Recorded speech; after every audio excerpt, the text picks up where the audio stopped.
The big story that is making its way through a lot of the autism news networks at the moment, but that I haven't seen very much of on social media, is about the effectiveness of the MCHAT as a screening tool for children who are on the spectrum. Now, the MCHAT, or the Modified Checklist for Autism in Toddlers, is something that we've talked about here before. A couple weeks ago, I went over it step by step and went through it and told you basically what Tessie would have scored on it now. And Tessie, at the time when she took it, scored really, really high. I mean, she checked almost every single box. She basically kind of fit in every single category that set off red flags for her doctors. And Maggie was the same way. They fit just this picture of what the doctors were looking for. So for our doctors, it was very, very obvious.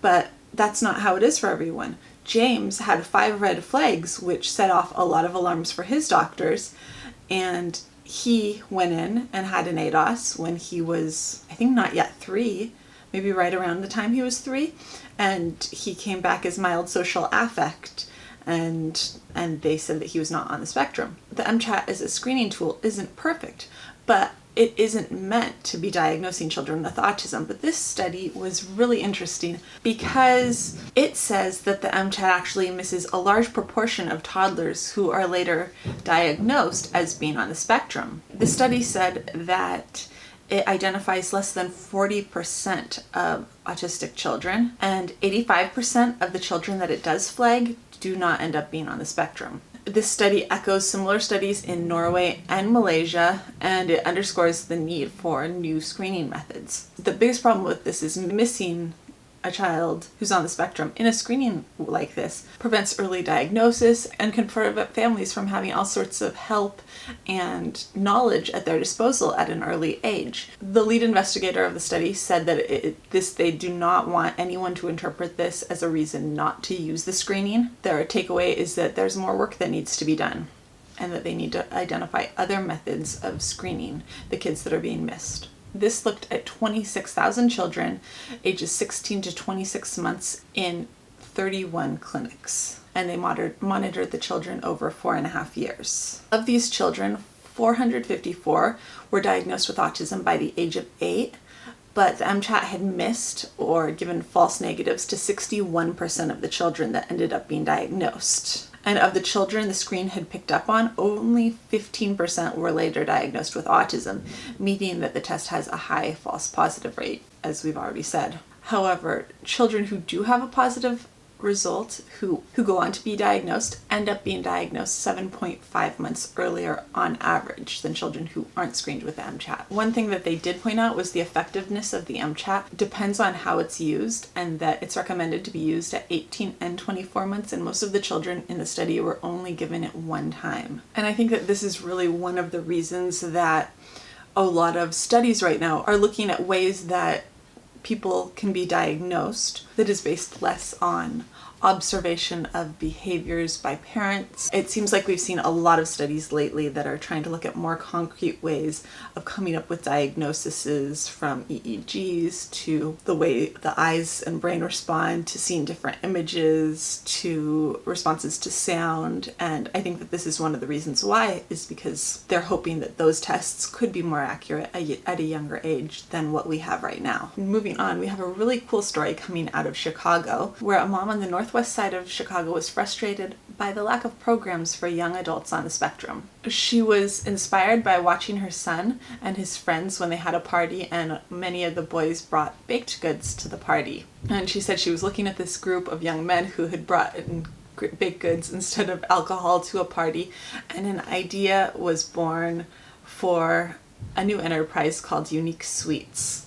Unique Sweets runs through a Facebook page and caters their elegant cupcakes for weddings and business gatherings. The business model is baking, and we're using it to address a social issue. She said that about 40 to 60% of young adults on the spectrum with college degrees aren't employed. So this business is trying to help them practice the skills that they need so that they can go out and get to the place that they want to be. Right now, the business does not have its own space, but their goal is to ultimately one day have their own space and provide wraparound social services from counseling to job training. Unique Sweets is currently looking for a commercial kitchen and space to expand their operations. And they're also planning Unique Sweets socials this fall and inviting young adults on the spectrum to have fun and work on their social skills. Following up on a story from earlier this month, if you remember, the young man who had been recruited and joined the Army, whose recruiter had allegedly encouraged him to hide his autism and other diagnoses, he has returned home, according to the Army Times,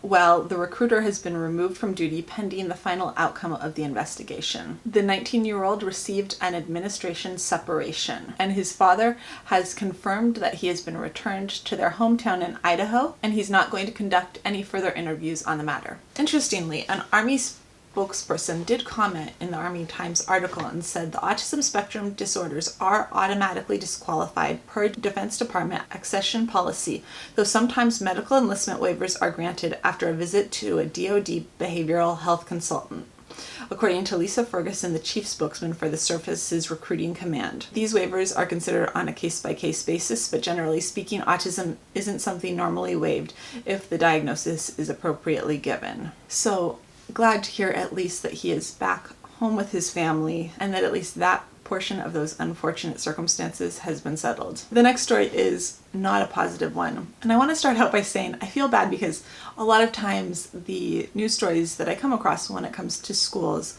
are the negative ones. And I know that there are so many hardworking teachers out there. The vast majority of teachers and therapists and people who are working with these kids, you are out there working so hard and with the very best of intentions, and that these circumstances that make the news are not the norm. They are also it's the very, very bad situations that are generally the ones that make the news, unfortunately. And that I share this because hopefully that in making the news, situations like this are called out and don't happen again. There's a good chance that you have already heard of a student in Washington State who needed a quiet workspace, and so his school gave him a desk in a bathroom over a toilet. This 11-year-old student on the spectrum found his desk next to a school bathroom last week, and he was really upset by it.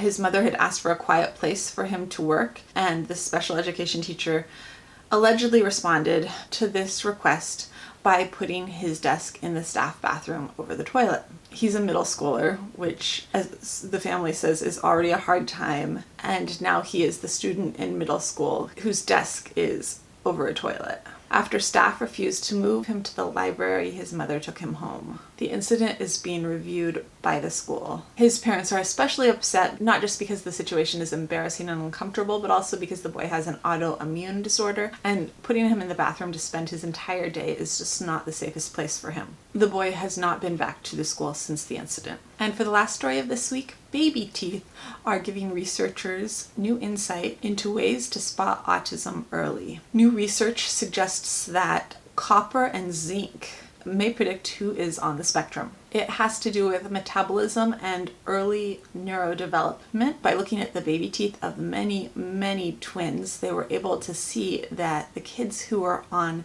the spectrum from a very, very early age had different nutrient levels of zinc and copper in their baby teeth. The researchers said that these biochemical signatures would exist prenatally and at birth, and that they open up the possibility of creating a diagnostic test that could be administered early in life and make way for the possibility of very early diagnosis. In our own news, a 9-year-old girl from Michigan